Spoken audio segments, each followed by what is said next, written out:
you feeling, King? Bro, I feel so honored that Jimmy Akimbola is behind the camera right now. No, this is a dream come true. We've been matriculating this into our system for decades. And, you know, as a member of the Academy, I've been sitting in this room for 8 years, bringing the fabric, the odors, texture, the light temperature into my system, manifesting this moment. Jimmy, we were together at the Emmys, and I told you this was going to happen.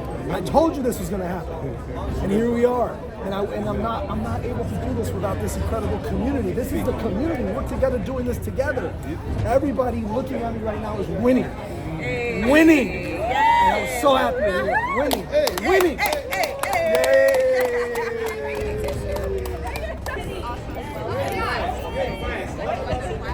Yeah, cute.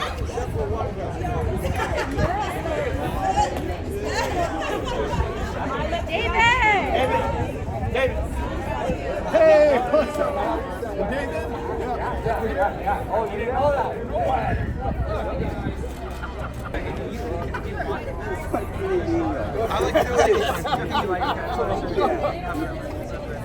No worries. I appreciate it. Thank you. What do you like? And they're going to take some pictures. Okay.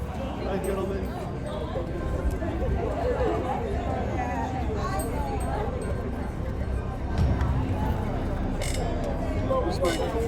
All right, go. Now we got a little sparkle. It's a good moment. They did this.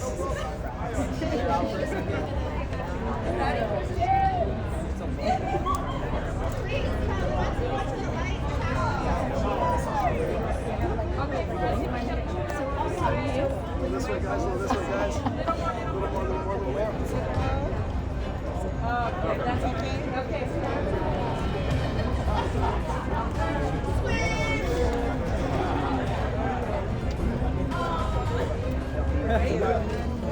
Johnny Jack.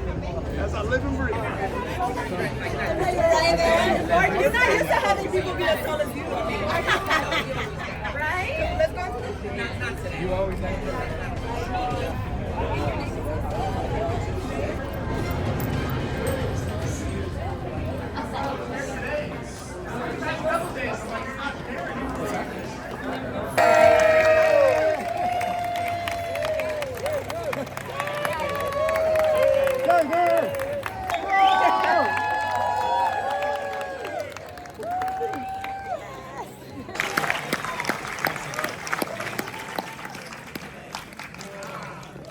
Wow.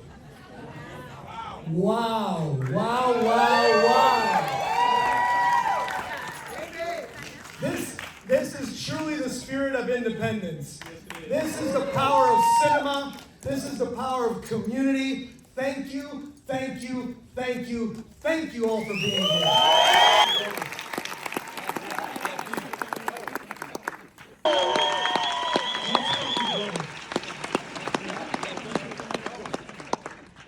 Well, for some of you who do know me, and thank you for welcoming me into your hearts and into your world.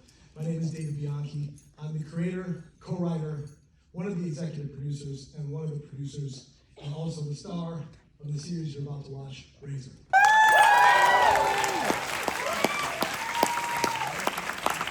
I really have to acknowledge everybody in this room, because if you're in this room, you're a culture shaper, you're a creator, you are a craftsperson, you're an artisan, you're a performer.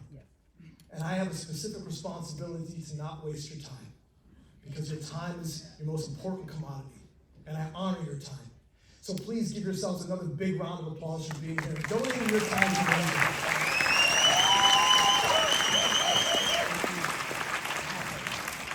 I also have to acknowledge the Television Academy. Thank you so much for opening your arms to us and allowing us to do something unprecedented.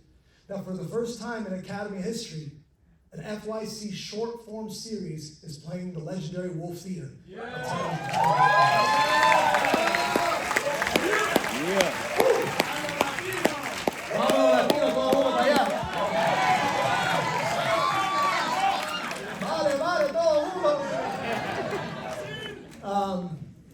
The other thing I want to acknowledge are the community of the Television Academy. Because we come together every single year for the 4-year consideration seasons to be inspired by the excellence in television, to be inspired by the excellence in creativity. And this room is full of an incredible community that without community, we are absolutely nothing. And independent creation is triggered by community because cinema is part of community. So thank you to the incredible community here. I hope that you connect with someone here that can help move the needle in your career. Yeah.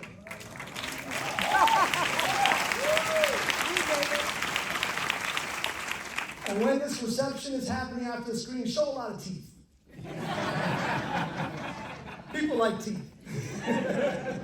I also want to acknowledge the incredible community of almost 700 people that collectively have worked on RZR over the last 22 months. If you touched RZR in one way, shape, or form, please stand up right now and be acknowledged for your hard work. Please.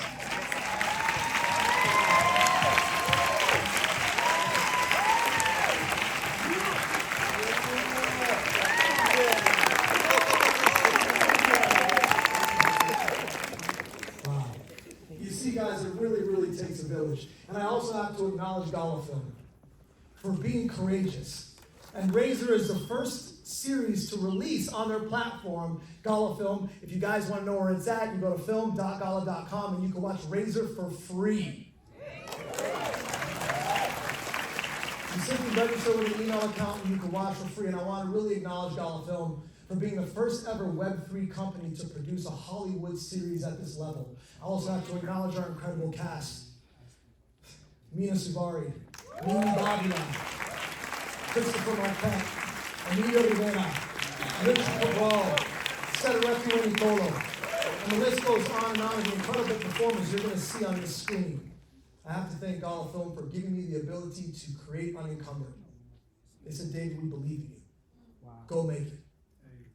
And I was able to create RZR with an incredible team of directors, Christopher Folkens, Yuri Alves, Daniel J. Pico, my producing partner, Noelle Hubbell, also my co-producer, Stephanie O'Neill, who is in this building. We love you very much. And all the Academy members that are on our team, I have a list of people that I can't even begin to acknowledge because the list is so long, but I love you all. You know who you are. But thank you, Gala Film, for letting us create a script and build a world without oversight. We moved like a cigarette boat because we didn't have to ask Big Brother every single time we needed to make a creative decision. The other thing I also want to acknowledge in this show is we have 58 speaking roles and only 5 of them are Caucasian. Yeah! Big love to all my Caucasian folks. And I think over 50% of our heads of department are women.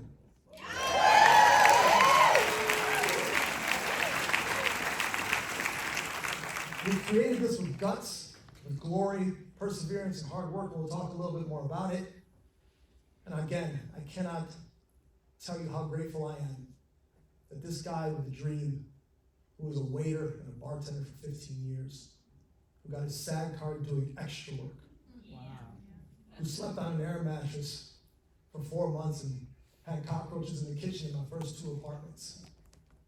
I want to thank every restaurant owner and bar owner that never fired me. I want to thank every person that loved me when I was broke. I want to thank the people that inspired me when I needed it most. So I hope tonight you're inspired more than anything else. That RZR awakens that inner child in you and reminds you of the purpose of why we work in the arts and why we work in entertainment. Because this business can be very unforgiving, but sometimes we need to hear from that inner child to remind us why we're here. Tonight's run of show, you're going to see the official making of, followed by episodes 1 through 4. It'll be about a 63-minute viewing experience. You'll see 25-second credit sequences in between each episode. Don't fret, it's not over. It's part of the course. So, try not to turn on your phone to see credits and so on. But with all that being said, thank you, thank you, thank you, thank you.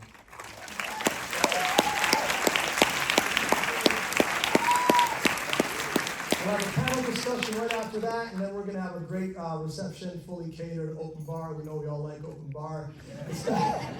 The step and repeat is going to be there, take some pictures, show some teeth, meet some incredible humans, and welcome to the official 4-year Emmy consideration screening of RZR.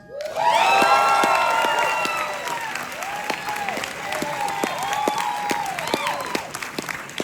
creator, co-writer, producer, and star, David Bianchi.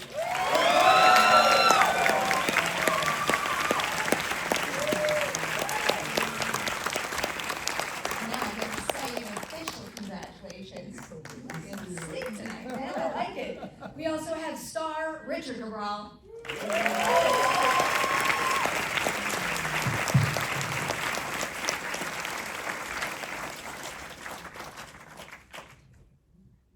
There it is. I'll give the applause back. Congratulations. He's a badass. Please welcome star Emilio Rivera.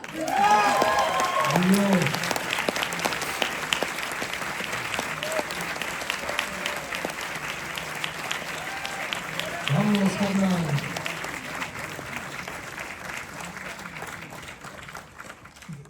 Hello, and congratulations to you as well. And now finally, please welcome Emilio. co-writer, co-producer, and director Daniel J. Pico.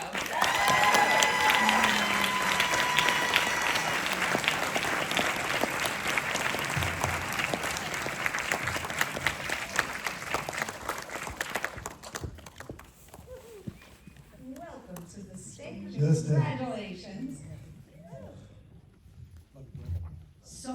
So much to cover. You know, like you've seen me do this. You know I like two-part questions, so I'm gonna warn you all in advance. The first one, David and Daniel, I wanted to throw this to both of you in case you both wanted to chime in, and I wanted to start with the development of this story. Can you tell me what idea number one was? The thing that started it all, but then I also want to know if you had a break story moment on this, something you discovered that made the idea feel whole. Sure, I mean, it started out with basically like Black Mirror meets Mr. Robot, Black Mirror meets Mr. Robot.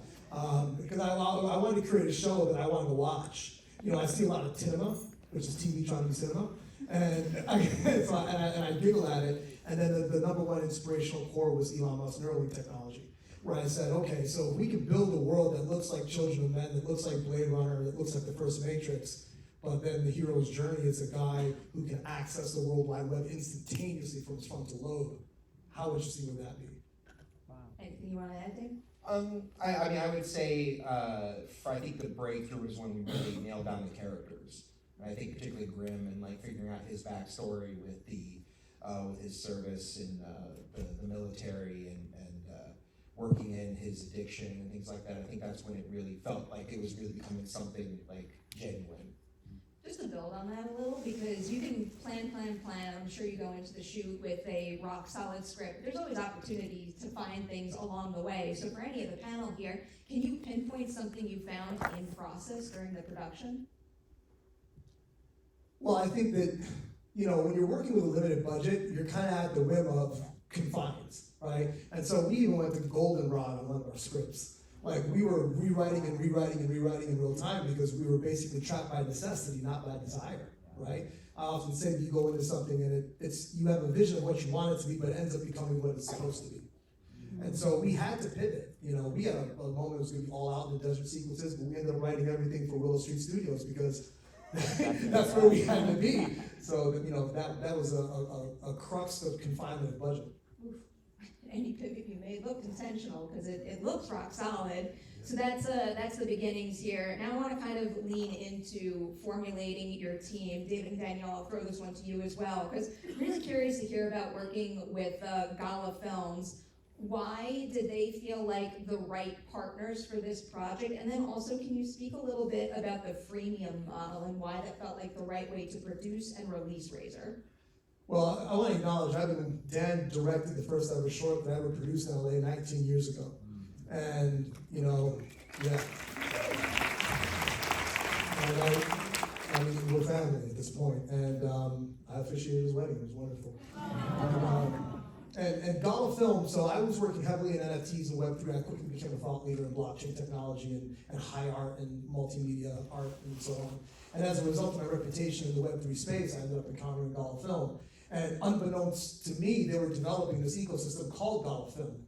And so I had pitched them a feature film that Chris Fulkins directed, who's right there, who directed episode 4. Yeah, bro. And so they pitched me, they said, hey, David, what do you want to do? And I was like, oh, I got this idea. And it's like Black Mirror is a robot, and it speaks to blockchain and technology, and it's the 18 to 25-year-old demographic. It'll be perfect. I was like, oh, it's short form too. It's all this stuff. And they're like, great, why don't you send me a deck? And I said, okay, let me polish it up. I'll send it to you tomorrow. Swear to God, I had no deck. I had no title, I had no character. I literally got on the phone and I just started pounding away. I built the deck the next day. And I sent it to them the next day with a nice lookbook, and literally 2 weeks later they said that they wanted to do it. And that's pretty much how it rolled out. And that precedes 20 years of hustle too. You know what I mean? So, but the most important thing was they lead with a creator economy. They said, David, you're the artist. We want to let you do you. We don't want to oversee your work. We don't want to put claws in you and tell you who to cast, who to hire, what to do. And they literally let us do it. Man, I kid you not, we shot the entire series and they didn't see a single daily. Wow. And we picture locked. And even to the point, I think we picture locked, we put in temp score and temp sound design before we even presented it to the C-suite. I mean, that is how much trust they put in me and my co-writer and co-producer and director of episode 6, Daniel Japico.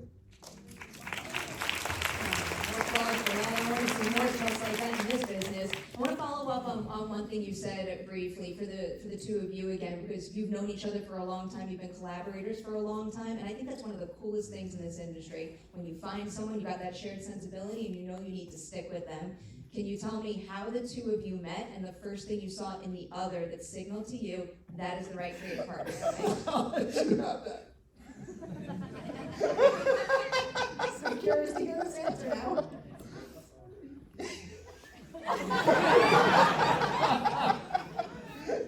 All right, look, you want to tell it? I'll give you the short. I'll give you the short version. So I spent 15 years producing films told in spoken word poetry that are socially conscious, called cinema films. And the first one that I wanted to do was a socially conscious piece. And so I met this gentleman over the internet, and I recorded the poem. He's like, oh, I want to make it. I don't know how to make it, but I want to make it. I said, okay, great. So I got all my friends. We got on a plane to go to fucking Chicago. We get to O'Hare, and here's this director ready to shoot. He's like 45 minutes late. I got my boys from LA. I'm in the airport. I don't even know if he's coming. You know what I mean? And then finally he pulls up. I get into his car, and there's trash all over inside the car. And I'm like, oh, this is what we're doing, huh? Okay, I hope this works out. My boys are in the back looking at me like, yo, what the fuck's the situation over here right now? And turns out that film ended up playing, I think, 24 festivals all over the world. And we won a lot of awards, and that was the beginning of it. My car still isn't clean. Anything you want to share about the other that signaled to you they were a good creative partner for you? Oh, I mean, Soldier turned out better than we could have imagined, and it was such a powerful piece in David's words, and the way in which it was like seeing somebody sculpt for the first time. You know, it was just like working with him was just such a magical experience. I was like, oh my God, like this is working. This works really well. And my job at that point was just not to screw it up. So. The film had such power to it. I was just like, okay, like this is the guy I gotta work with. Like at that point, I was like, okay, man, whatever you want to do next. And of course, we did my feature next. Like I immediately was like, want to produce for me? Yeah, that's how it happened. Instincts. This is his first feature, yeah. I love it. Emilio and Richard, I'm going to come your way. But I guess kind of a similar idea because you two have worked together. So is there anything you saw the other do on the set of RZR that even though you knew how great the other was, made you stop and go, like I knew you were real good, but I didn't realize you were capable of doing that? Thank you for that. It was at the real reunion with Cabral again. I love this guy. He's a great actor, man. But my character's just an old school gangster. You guys like me to run the streets, keep it calm. But you always got that guy that comes out and has to start trouble. You know what I'm saying? As you see, but I had a great time. It's always good reuniting with people I love. Thank you. And for me and Emilio, and that was the thing with the limited time and the limited preparation. But casting two guys that have worked with each other for years, that was the performance that we seen up there, So it was really it was just really cool because for those Emilio sometimes when he's on set he gets a little frustrated sometimes, right? I got a bad memory.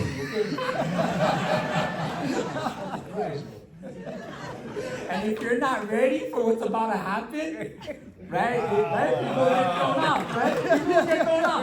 You know what it is, you know what happens you know what it is, I'm trying to be a perfectionist, right? Now, if I mess up a line, I go to shit. You start doubting me. I start doubting me. Wow, open up blast, bro. No, but what it is, once I let it go, then I'm good. Yeah, then you're good. Yeah, then you're good. Well, we all work towards, you know. You know, and I People also have never said, you know, and I had the honor to work with Emilio on a movie called Philly Brown, which is the feature that took Gina Rodriguez to Sundance and made her a star.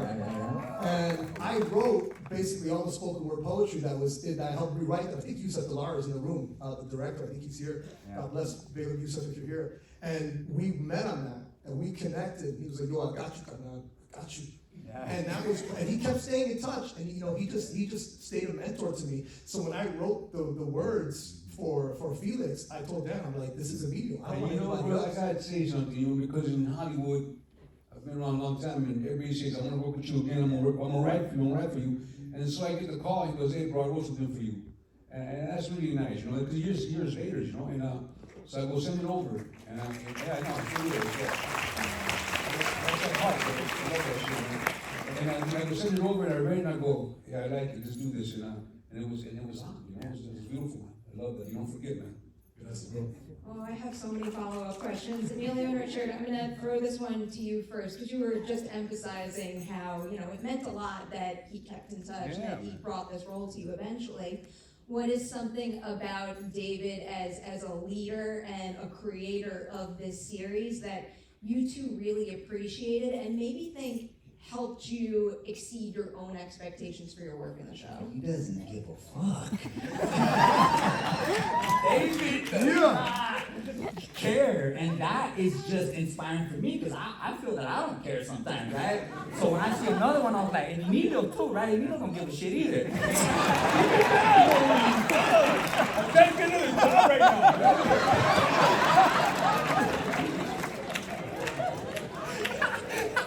No, but it's just good to be with creators that have that spirit, right? Because a lot of times you read it on the it's right there in front of you, but it's something different when it comes to life and just having that. I mean, you spark me, bro. Like on those days, like you know when we're there, 15-hour nights, right? Or and just having that extra energy, like all the time. You're ready to go. So I thank you for that, bro.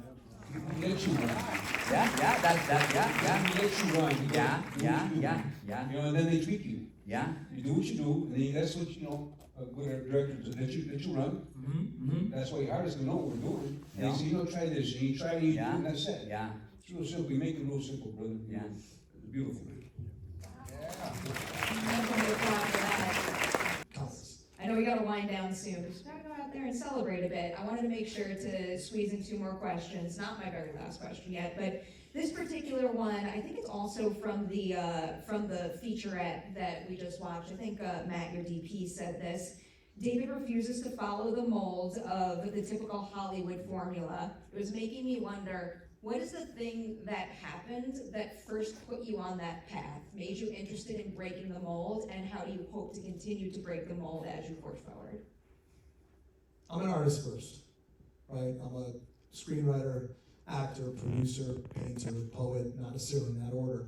I am inspired by things that touch my spirit. You know, like I said, I spent 17 years producing experimental films told entirely in spoken word poetry. Like, if that is a niche, I don't know what the fuck to tell you. But, you know, but they became exceptional films, and I've worked with incredible actors like Javon Wade and Malcolm Jamal Warner have been in these films. You know, Mustafa Shakir, for example. And so I've been able to become a really excelsior producer, and the reality of it is that, like, I don't need your permission to be an artist, because it's not your perception by which I identify. Right? You know, I don't sleep with your consciousness.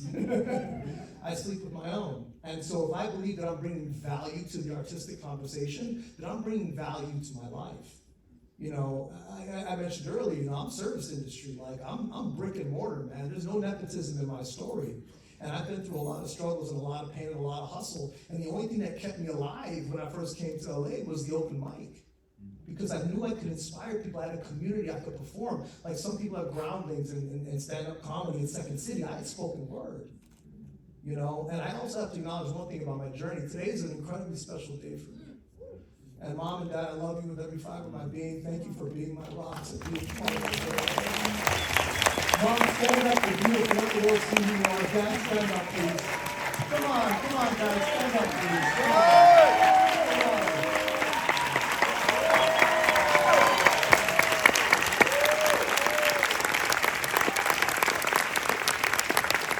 And, I remember, you know, today, this is God's work that we're here right now.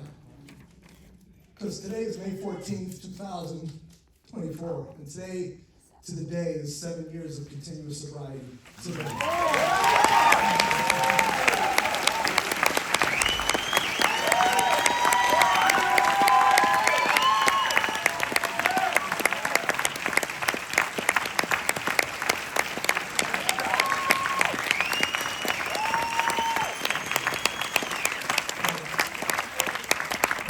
Everything that is good in my life is God-driven and a direct result of my sobriety. You know, a real very quick story. I was leaving Florida at one point. I was 3 years sober. And you know, your parents walk you to the stanchions. I'm going into security.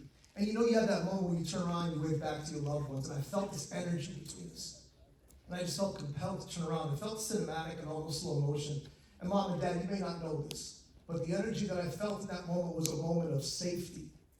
It was a moment of purity, because I know in that moment, for the very first time since I was 15 years old, that my parents felt to their innermost self that their son was going to be okay.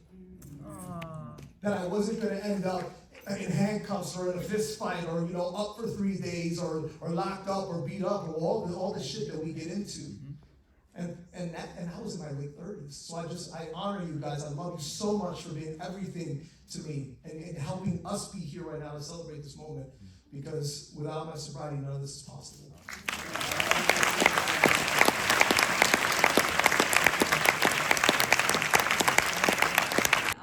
I want you each to tell me something you accomplished making RZR that you know you could look back on and say, I am so proud of what I did right there. Let's start with Dad. No. I mean, I would love to say first that just being a part of this was an incredible experience, and working with all of the people involved was, bar none, one of the best experiences I've ever had in the film industry. Something that I'm really proud of was those 65 setups. Because we came in prepared, and that was such an enormous feat. I know David at one point looked at me and goes, bro, are you gonna get this? And I was like, both the star and the producer are talking to me in that moment. So I was like, don't worry, I will make sure we get it. And you know, by the grace of God, we did. And I'm really proud of what we achieved, because that sequence is one of my favorite things I've ever directed.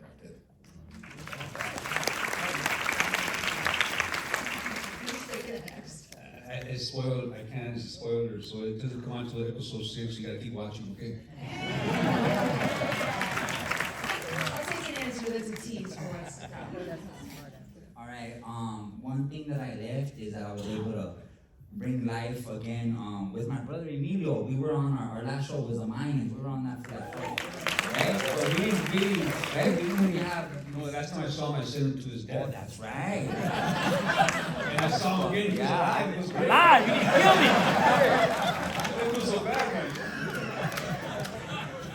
And the other thing that I'm so glad about this is that I was able to rock my braids. Right? I told you I don't have to go. If I'm coming with the braids. Yeah, I'm sorry, man. We went to war together. You guys, listen, go to film.gala.com. Film.gala.com. You can watch RZR for free. It's a freemium platform. Set up an email account, you can watch for free. There's no Avon, T-Von, S-Von, there's no ads. It's a beautiful Web3 platform, and dive in, that's what we're here for. And honestly, guys, we're not even lobbying for your favorite boat. We're short form, so let's run it. But I think that the work should hopefully speaks for itself. I'm proud that I was able to walk away from this and say I did it.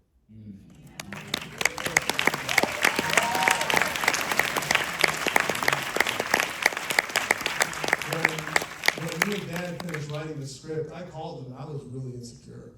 I was like, bro, I don't even know if I can do this. I don't know if I'm up for this.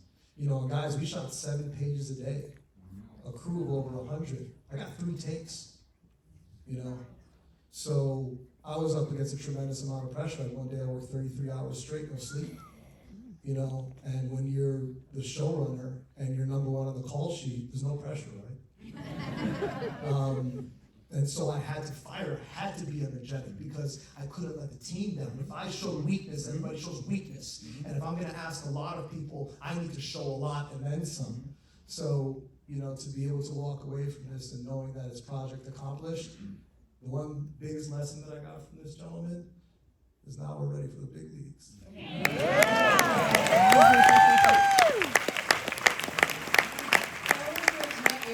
Weeks ago, and one thing that I know with certainty is that you're gonna say, like, I did it, we did it, time and time again, because you're not gonna stop for nothing, and I love it.